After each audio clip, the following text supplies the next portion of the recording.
when you're out and about, when people see you, they mention what from your career? Like, what's the thing that you get the most when you're stopped by people? I mean, it's like that. Either you got punked. No kidding. Is like that. Punked is still being brought up to you from back in the Yeah, day? it's still like, hey, are you punking me? Like that kind of thing. Sure, still I got happens. you. Okay. Where people are just like being friendly and like trying to start a conversation. Sure. Or do where's my car? Like those two, like, or and then I'm like, no, and then they really feel it. Right. People really enjoy that. All I have to say is no, and then. Right. And that's a victory. And so those two things are very lexicon-y kind of things. No kidding. Because Yeah. I would have thought, obviously, 70s show maybe, or... Well, sometimes it's like, damn, Jackie, I can't control the weather. Like if I say, damn, Jackie, I can't control the weather. Like that gets a rise. That like people are like, will you just say it so I can video you saying it? And I'm like, well, you have a video of me saying it on the show, but I'll do it again. Sure. So that one happens a lot. Know the problem? What's that? I'm too good looking, that one. No, I just say that regularly. Your problem is that I'm too good looking. Like that is Sure. that might be my favorite joke from 70s show. Right. And then sometimes, every once in a while, there'd be a big 2.5 Men fan that'll come and like, shoot me some line for the show, and I'll be like, well, okay. Of course, you did 90 million of them. I mean, it's so many of them for you to recall. I think I like counted it up at one point, and I think I've done like almost 1,000 episodes of various television shows. And I don't remember the line from the thing, but like I always, whenever people come up and are fans of like any of them, I'm so grateful. Sure. Like I still am like in awe every single day that I get a chance. I get to do play pretend for a job, and that's like a really fun thing that like I don't think very many people get the honor of like being able to call that a job. Sure. And I'm just grateful that people keep putting up with me and watching things that I do. It's really like because you have no control over it, right? Like you make them the best you can, and either people like it or they don't like it. And you try to like work with people and associate with people that are gonna elevate the stuff that you're doing. But like anytime a fan comes up and is like appreciative of your work, it's that's just the best feeling in the world. That's pretty cool, man. Yeah. And I'm glad you mentioned that. But punked as well. I mean, you tell stories all the time, TJ, about back in the day.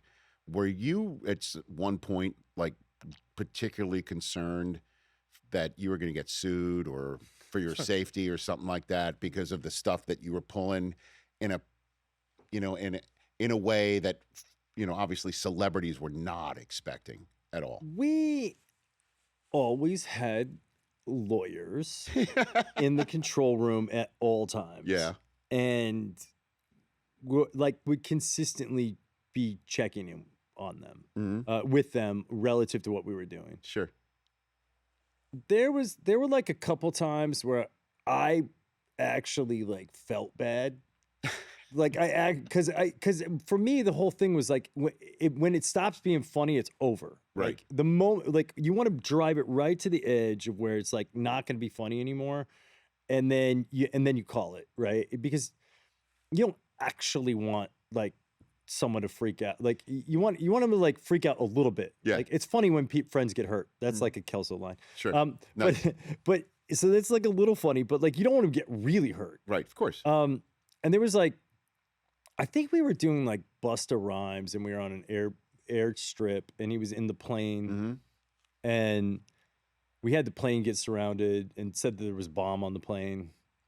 Not that funny anymore. Right. Back then, some of these things don't age very well because then actual things happen. Yes. You go like, right. Ooh, whoa, that's not okay. And like, right. But like in that case, and he was so freaked out that he just ran off the plane and just started running. And like ran like 3 miles, and I had to go like run him down. Like Forrest Gump, like kept going. He just kept running, and he was and it was like, where'd he go? Like somebody's got to have eyes on him. And I like caught him like 2 miles down the road. he's fast. Like really fast. I like that. Yeah. I felt bad because he was like genuinely like to that level scared. Right. And then there was like one time, and names shall not be named, where like firearms got pulled, and like that was a little scary. Damn.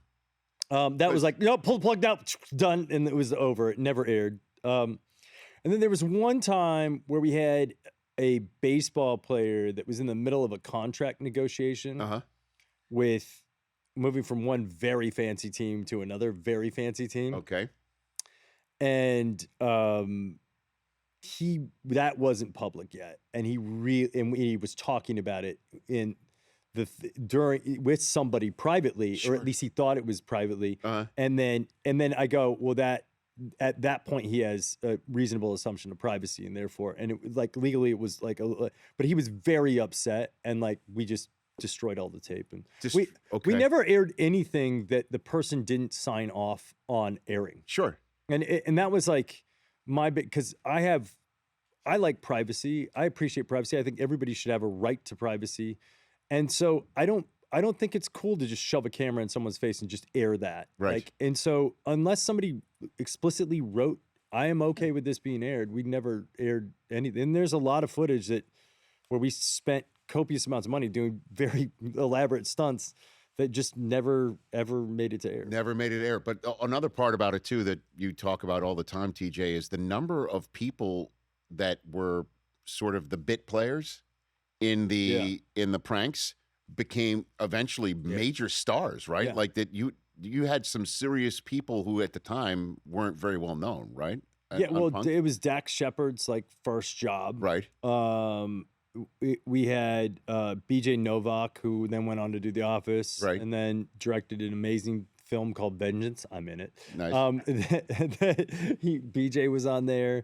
Who else? Jill Wagner, Whitney Cummings. We had Bill Hader, Caitlin Olsen. Yeah. Steve Ranazizi. I mean, Ryan Pinkston. There was a lot of people who got the first job. It was like their first gig, and it was funny. Like I remember Bill Hader was on the show, and he was awesome. And at one point he came to me and he was like, hey man, I have a chance to be on SNL. I'm like, well, quit this show. Go do SNL. What do you do? Of course, like, cause right. And I had a really good relationship with Lorne Michaels, and like that was always my dream, just to be on SNL one day. Sure. And so the fact that he had a chance to be a player on SNL, I was like, well, this is, and at the time there was only like really 2 professional improv jobs you could do. But like also like, there were times, especially with Dax, because Dax would like push things right to the edge, and he wasn't afraid to fight. And so there were times that like we were back there, and it was like, okay, dude, okay, pull back. And he's like, no, I got this. And you were like, no, dude, you don't got this. I was like, there were some times when it was like a little close. Hey, you made it all the way to the end. Thanks for that. Check us out every single day streaming live on Disney Plus and the ESPN app 12 to 3 Eastern.